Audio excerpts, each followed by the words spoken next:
फंदे से लटकाया गया। फांसी का फंदा एक था, गर्दनें दो थी, एक बाबा राम शरण दास की थी और एक मौलवी आमिर अली की थी।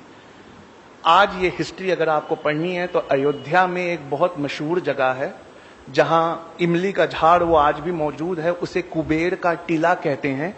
आर्कियोलॉजिकल सर्वे ऑफ इंडिया ने उस कुबेर के टीले के पास इस हिस्ट्री को लिखकर एक बोर्ड में लटकाया हुआ है। हरियाणा में एक जगह है हांसी, वहां की हिस्ट्री है कि यहां पर दो दोस्त रहा करते थे, एक का नाम था हुकुमचंद जैन और एक का नाम मुनीर बेग था। इस हिस्ट्री में लिखा है कि हुकुमचंद जैन और मुनीर बेग दोनों ने इतना डटकर अंग्रेजों का मुकाबला किया, इतना लोहा लिया कि नाभा, कपूरथला, कश्मीर और पटौदी राजाओं की मदद से पकड़कर इन्हें अंग्रेजों को सौंपा गया।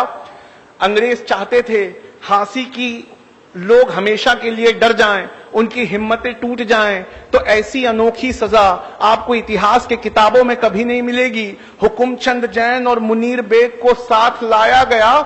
हुकुमचंद जैन को उनके मजहब के खिलाफ जिंदा दफना दिया गया और मुनीर बेग को उनके मजहब के खिलाफ चिता पर जिंदा जला दिया गया। मोतिहारी के लोगों, हमारे बीच एक ऐसा इंसान है जिसने गांधी जी की जान बचाई। इस इंसान का नाम बटक मियां अंसारी है। बटक मियां अंसारी को ये काम सौंपा गया था कि वो गांधी जी को चंपारण सत्याग्रह के दौरान दोनों टाइम खाना खिलाते रहे। अंग्रेजों ने बटक मियां अंसारी के सारे परिवार को एक साथ किडनैप कर लिया और उन पर यह दबाव बनाया कि बटक मियां अंसारी गांधी जी के खाने में पॉइजन मिला दे। बटक मियां अंसारी ने उनके दबाव में जब ये कदम उठाना चाहा तो ऐन गांधी जी के निवाला तोड़ने से पहले बटक मियां अंसारी ने उनके हाथ से छीनकर वो डिश फेंक दी। जब गांधी जी ने पूछा तो रोने लगे। कहा अंग्रेज उद्योगपतियों ने कल मेरे बच्चे की लाश भिजवाई है, अगर आज मैंने आपको पॉइजन नहीं दिया तो एक और परिवार से ऐसा होगा जिसकी लाश मुझे भिजवा दी जाएगी। बटक मियां अंसारी ने अपने परिवार की परवाह बिना किए गांधी जी के हाथ से वो पॉइजन भरा कटोरा छीन कर फेंक दिया। ऐ मोतिहारी के लोगों, मैं उस वक्त वहां मौजूद था और मैं आज आपके बीच राष्ट्रपति बनकर आया हूं और गांधी जी की जान बचाने वाले इस बटक मियां अंसारी को उसके एवज में 50 एकड़ जमीन मोतिहारी में देना चाहता हूं।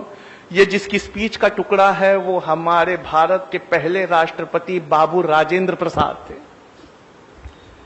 जिन्होंने 1950 में बटक मियां अंसारी को जमीन का 50 एकड़ का टुकड़ा देना चाहा। बटक मियां अंसारी को वो 50 एकड़ जमीन कब अलॉट की गई तो लिखा है 1957 लग गए जमीन को अलॉट करते करते, तब तक बटक मियां अंसारी इस दुनिया में नहीं रहे। मपीला ये वर्ड है केरला के मुसलमानों के लिए। आप ये जानते हैं कि मुसलमान इन्होंने इंडिया में दाखिल अफगानिस्तान की साइड से नहीं हुए। अब रिसर्च ने ये साबित कर दिया है कि पहले मुसलमान केरला में आए थे और इंडिया की सबसे पुरानी मस्जिद जब भी आप विकिपीडिया पे टाइप करेंगे तो वो केरला में मिलेगी, अफगानिस्तान में नहीं मिलेगी।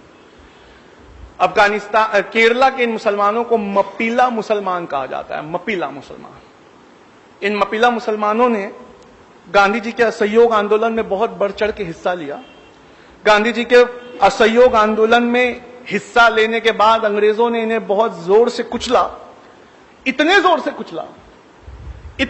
कुचला कि क्या आप में से कोई बता सकता है जलियांवाला बाग में जनरल डायर की गोलियों से मरने वाले लोग कितने थे?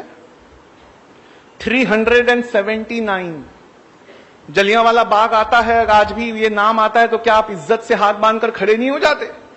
379 निहत्थे औरतें, बच्चों और बूढ़ों पे गोलियां चलाई गई थी जलियांवाला बाग में। हम वो जब भी आता है हमारी आंखों में आंसू आ जाता है। आइए हिस्ट्री ले चलूं। लिखने वाले ऑथर ऐसे हैं जिनकी हिस्ट्री की किताबें कैम्ब्रिज और ऑक्सफोर्ड में पढ़ाई जाती हैं। नाम बिपिन चंद्रा है, चैप्टर है 17th चैप्टर, उसका नाम ही मपीला रेबेलियन है। मपीला रेबेलियन में लिखते हैं कि मपीला मुसलमानों को गांधी जी का साथ देने के लिए 1921 में यह कीमत चुकानी पड़ी कि अंग्रेजों के रिकॉर्ड के मुताबिक 2337 मपीला मुसलमानों को फांसी दी गई। मैं इनके जो लीडर थे उनका नाम था हाजी कुन मोहम्मद, मैं उनसे मिल चुका हूं। उन्होंने बताया है कि गैर सरकारी रिकॉर्ड में 45,404 मपीला का नाम है। लोगों, इसमें एक जगह थी बेल्लारी ट्रेन ट्रेजेडी। इस बेल्लारी ट्रेन ट्रेजेडी में यह हुआ था कि 127 मुसलमानों को, क्रांतिकारी मुसलमानों को बिना खिड़की वाली एक वैगन में भरकर थिरूर से बेल्लारी भेजा जा रहा था।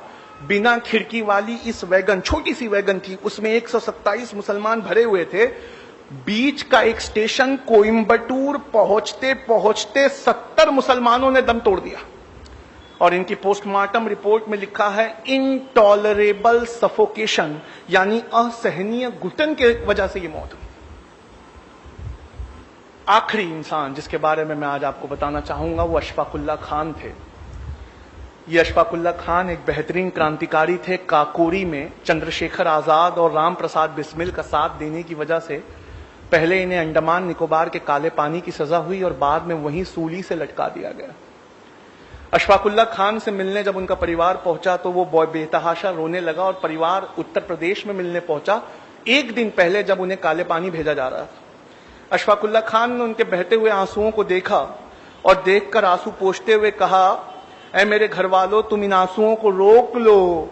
क्या तुम्हें इस बात की खुशी नहीं है कि हर साल जब आजादी का दिन आएगा तो राम प्रसाद बिस्मिल, कन्हैया लाल और खुदीराम बोस के साथ उसी सांस में तुम्हारे भाई अशफाकुल्ला खान का भी नाम लिया जाए।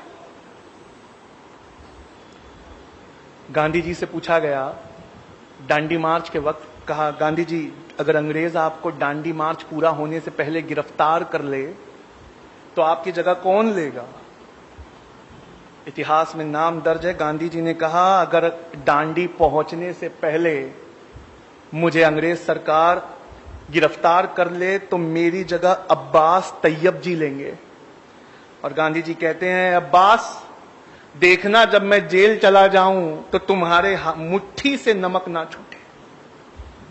1932 में गांधी जी को नमक आंदोलन के लिए अरेस्ट किया गया तो हजारों की तादाद में पठान निकल कर आए और खड़े हो गए। इतनी हजारों की तादाद देखकर अंग्रेज डर गए और अंग्रेज पेशावर से भाग गए। 2 दिन बाद वो गढ़वाली रेजिमेंट लेकर लौटे तो किस्सा खानी बाजार में सारे के सारे पठान टस से मस नहीं। गढ़वाली रेजिमेंट से कहा इन पर गोलियां चलाओ। गढ़वाली रेजिमेंट के जवानों ने बंदूकों को लोड किया, देखा सबसे सामने की सफ में पठानों के बच्चे लगे हुए हैं और उन बच्चों के बीच उनका लीडर खड़ा था, उसका नाम था खान अब्दुल गफ्फार खान। अंग्रेज ने कहा कि ये खान अब्दुल गफ्फार खान, हथियार तो पठानों का जेवर होते हैं, तुम्हारे हथियार कहां है? कहा हमने गांधी से वादे के चलते अपने जेवर को उतार के फेंक दिया। कहा गांधी से वादा किया है, हथियार तो छोड़ो, हाथ तक नहीं उठाएंगे। ये फोटो, वहां जमा लोगों की फोटो आज भी गूगल और विकिपीडिया पे मौजूद है। सामने की 2 सफ में बच्चे खड़े हैं और पीछे हजारों की तादाद में पठान खड़े। फिर अंग्रेजों गढ़वाली रेजिमेंट ने अपनी बंदूकें लोड की। इससे पहले गोली चलाती, गढ़वाली रेजिमेंट ने बंदूक ये कहकर फेंक दी, हमारे देश में एक जलियांवाला बाग काफी है, निहत्तों पे हम गोली नहीं चलाएंगे। अंग्रेजों ने खुद साख्ता बंदूकें उठाई, 207 लोग मारे गए। आप जानते हैं भारत सरकार ने उन्हें क्या इज्जत दी है खान अब्दुल गफ्फार खान को? मरणोपरांत यानी मरने के बाद भारत रत्न पुरस्कार से संवारा। खान अब्दुल गफ्फार खान का टाइटल है सीमा अंत गांधी यानी फ्रंटियर गांधी। उनको जो प्लाक मिला था भारत रत्न पुरस्कार, ये जो इंडिया का सबसे बड़ा पुरस्कार है, उन्हें दिया गया जबकि वो अफगानी थे, पर अफगानिस्तान उस वक्त इंडिया का हिस्सा था। उस प्लाक में से मैं पढ़ता हूं, उस प्लाक पे भारत सरकार ने क्या लिखा है। उस प्लाक में ये लिखा हुआ है कि किस्सा ख्वानी बाजार के दिन अपनी बहादुरी, दिलेरी और गांधी जी से चलते वादे के मुताबिक हिंसा के विरोध में अपने हथियारों को फेंक देने की वजह से और 90 साल की अपनी जिंदगी में से 45 साल जेल में गुजारने की वजह से सीमांत गांधी खान अब्दुल गफ्फार खान को भारत सरकार भारत रत्न से नवाजी। डीएनए ये एक न्यूज़पेपर है जो मुंबई में निकलता है। इसके आफ्टरनून एडिशन को टाइप करिए, उस पर लिखिए मीर उस्मान अली डीएनए। गूगल पे टाइप करके जैसे ही आप एंटर करेंगे अखबार की ये पेपर कटिंग खुलेगी जिसमें लिखा है 1965 में पाकिस्तान से हो रही लड़ाई के वक्त इंडिया के पास पैसे की कमी पड़ गई थी, तो भारत के प्रधानमंत्री लाल बहादुर शास्त्री ने ये अपील करी थी और अपील कर ये कहा था कि ये लोगों आगे बढ़कर चंदा दो नेशनल डिफेंस फंड में। मीर उस्मान अली ये उस समय हैदराबाद के निजाम थे। उनसे जब लाल बहादुर शास्त्री की अपील को सुना तो उन्होंने फोन किया लाल बहादुर शास्त्री से, कहा sir I want to meet you, आप हमारे हैदराबाद में आइए। कहा देखते नहीं, वार चल रहा है। कहा सर उसी के जिम्मन में मिलना है, मेरे पास फोटो मौजूद है, आप असरा के व्हाट्सएप ग्रुप से जुड़िए, मैं आपको वो फोटो फॉरवर्ड करता हूं। लाल बहादुर शास्त्री हाथ मिलाते हुए मीर उस्मान अली से, क्या आप जानते हैं 1965 में पाकिस्तान के खिलाफ लड़ाई के लिए इंडिया के इतिहास का सबसे बड़ा चंदा दिया गया था। 2015 तक वो रिकॉर्ड टूटा नहीं है। इंडिया का सबसे बड़ा चंदा मीर उस्मान अली ने 5000 किलो सोना दिया था।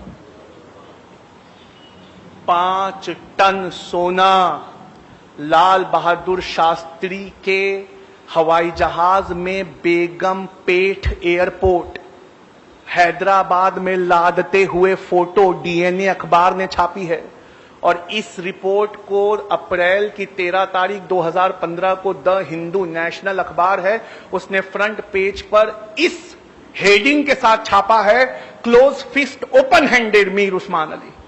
5 टन यानी 5000 किलो सोना, ये वो चंदा है जिस चंदे को आज तक किसी ने क्रॉस नहीं किया।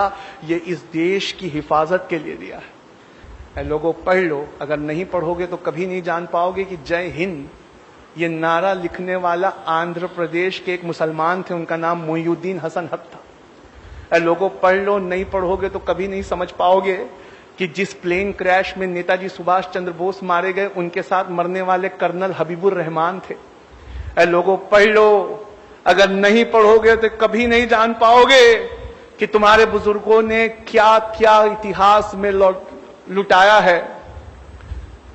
किसी और की कोई गलती नहीं है, उल्टा मुसलमान कौम को हिंदू कौम का कर्जदार होना चाहिए कि हमारी हिस्ट्री को उन्होंने किताबों में बचा कर रखा। हमने अपनी हिस्ट्री के लिए कुछ नहीं किया। वक्त काफी हो चुका है, मैं इस बात को अपनी यहीं खत्म करता हूं और प्रोग्राम के बाद मैं घर नहीं जाने वाला, मैं यहीं बैठा हूं। आप आके मुझसे ये सबूत देख सकते हैं। वमा अलैना इल्लल बलाग। बहुत शुक्रिया।